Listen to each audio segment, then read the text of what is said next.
This week, with the Rugby World Cup in full swing, the sport's Chief Medical Officer, Martin Raftery, has called for changes to be made to the rules in order to cut the number of concussions suffered by players. Concussion occurs when the brain is shaken around inside the skull. This damages nerve cells and blood vessels, and the effects of the damage are worse if a person is already suffering from a prior concussion. Finding ways to spot who's concussed and when it's safe for them to play on is a priority. Ginny Smith spoke to two scientists studying concussion. First, Michael Gray from the University of Birmingham outlines some of the symptoms. You don't have to lose consciousness to experience a concussion. And so some of the symptoms can be short-term memory loss, dizziness, seeing stars, balance problems potentially. There's a whole host of symptoms like that when the brain is transiently disrupted. And if you've had a concussion, what's the kind of long-term prognosis? Do these cells that are damaged repair themselves, or is it a problem for life?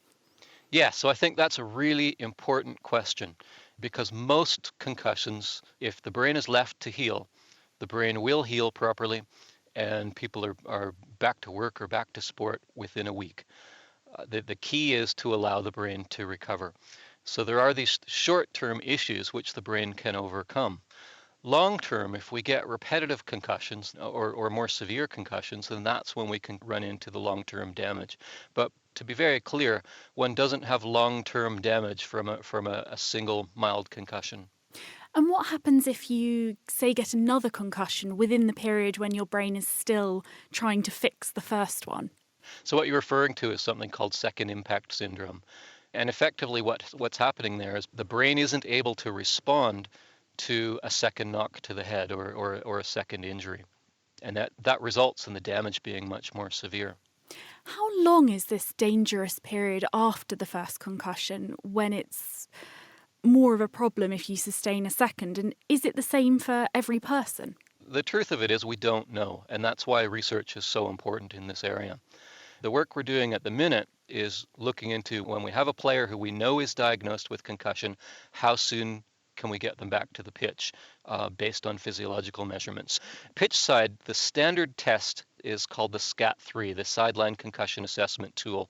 But they're essentially neuropsychology tests, so recall tests, repeating back the months, for example, backwards. And can you tell me a little bit more about the physical markers that you're looking for? What kinds of things would be in the blood or the urine that could tell you someone was still suffering a concussion? Well, essentially, we're looking for those metabolites. There's a metabolite that we're looking for in particular called NAA. And we know that we can see NAA in the magnetic resonance spectroscopy.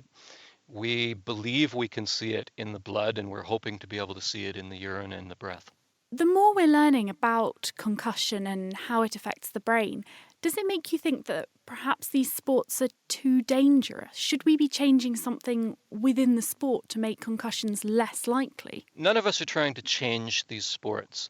Let's change the culture, which currently is that we play on with a concussion. We need to change that culture so that we can get people off the pitch when their brains are damaged.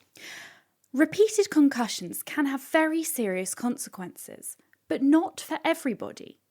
Dr. Matthew Campbell has been looking into why this is and whether there's any genetic basis for the way people respond to concussion. I think at this stage what we need to do is to understand at the genetic level and the biochemical level what's happening in concussion. For example, when somebody gets a concussion on a pitch and they lose consciousness, they're taken off the pitch. Some people can go back on and some people can keep getting repeated concussions and have no problem at all. That you can see that. There's clearly guys who have played professional games, they get bad head injuries and there's no long-term sequelae for them, they're fine.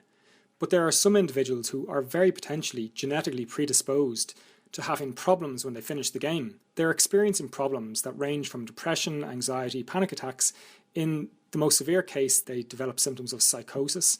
In the very extreme cases, you will have heard of chronic traumatic encephalopathy, CTE, that can develop. It's like a Parkinsonian-like condition or Alzheimer's-like condition. But essentially what we need to do is we need to understand why some individuals are predisposed to developing those conditions and others aren't. Because it's the individuals who don't develop those conditions that are even more interesting than the individuals who do. That's where a lot of the answers to our questions will lie. So do we think it might be something at a genetic level that means some people are effectively protected and concussions don't affect them? People may be familiar with this for GWAS studies, so genome-wide association studies. If you can screen individuals who are exposing themselves to repetitive injuries to their head, and the long-term sequelae are potentially developing schizophrenia or depression or anxiety, well then we can then dip into these GWAS studies, these association studies, and apply that to individuals who are playing high-risk sports like American football or rugby, and say, look, you're getting these repetitive hits to the head. You at baseline have an increased risk of depression or anxiety. By getting these constant blows to the head, you're increasing that risk from 25 or 30% up to 80%. So that individuals can then make their own decision as to whether they continue to play or not. Dr. Matthew Campbell from Trinity College Dublin, and before him, Dr. Michael Gray from the University of Birmingham.